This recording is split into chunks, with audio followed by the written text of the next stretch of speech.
Whether you're dreaming big or starting small, the new year represents a time to remake ourselves into whatever we want to be. If only we could stick to our resolutions.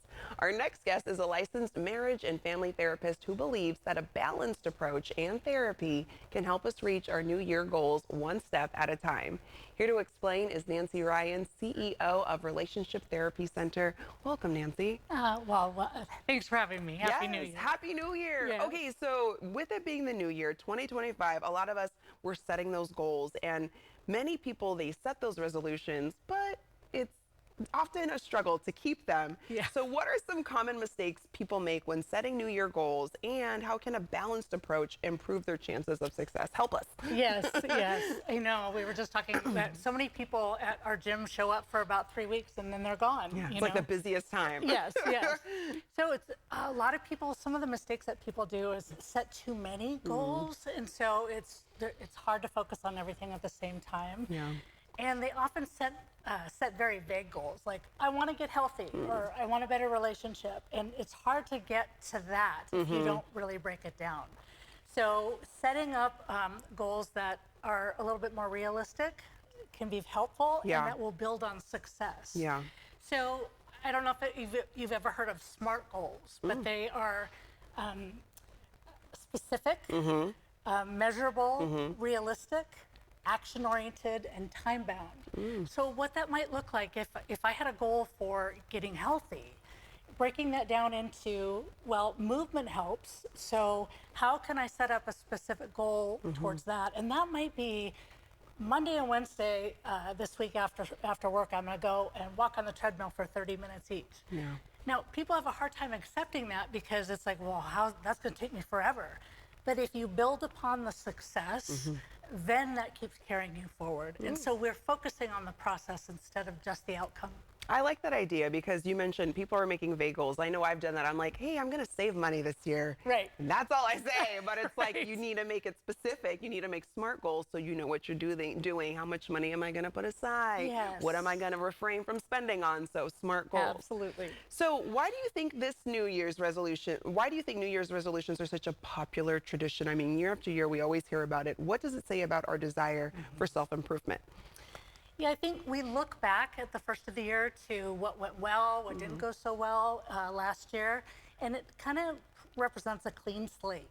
So we all have a vision of our ideal self, and we hope to get there in the new year. Yeah. Right? And so I think it's wonderful that we all believe in hope and change, and we need that as a society. And we also love, like, think about all the movies we watched where there's a hero there. Yeah. We want to see ourselves in that movie of the year as the hero achieving what we want to achieve. Yeah. Let's talk about how we can incorporate therapy into those New Year goals and resolutions. Sometimes there can be a stigma with therapy, using it as a tool when maybe something's broken. But how would you encourage people to see it as a proactive and empowering way to grow, even if they're not in crisis? Yeah. I'm so glad that some of that stigma is shifting. With our education, we've got a master's in psychology. And so if you think about even just what an iceberg looks like, you see only the top of it, but it goes very deep. Yeah. And so what's under there is our thoughts, our beliefs, our emotions. And learning how to manage our internal world is really important, because I think everybody can recognize that there's some self-sabotage. Like we'll say, "What? I really want this goal. What's going on?" Yeah. Right? And so it's really important to have a strong why, but a therapist can work with you as far as setting realistic goals. They often can give you coping skills when things don't go well. And it's also a time for self-exploration so that you're aligning your goals with your values and your priorities. Yeah, and I think it's great with therapy. So many more people are openly talking about it as I well, love too. that. Yeah. So how can someone balance ambition with self-compassion when setting and pursuing those New Year's resolutions? Yeah, so I think a lot of us think that we need to be an internal, Navy SEAL boot camp to ourselves inside. Yes. Right? And so it's like, go, get it. And then when that doesn't work, then we crash and grab the ice cream and Netflix. Ditch the goal. And it's all over, Yep. right? So balancing the both of those is having a commitment and a strong why as why you want your goal, and then learning how to talk to yourself like you would a friend. Yeah. right? Life's going to derail you. You're going to get off track. And so how do you work with that internal voice to not beat yourself up, but just to keep going?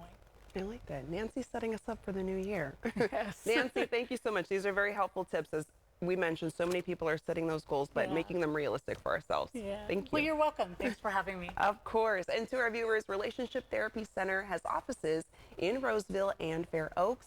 You can find out more by heading to relationshiptherapycenter.com.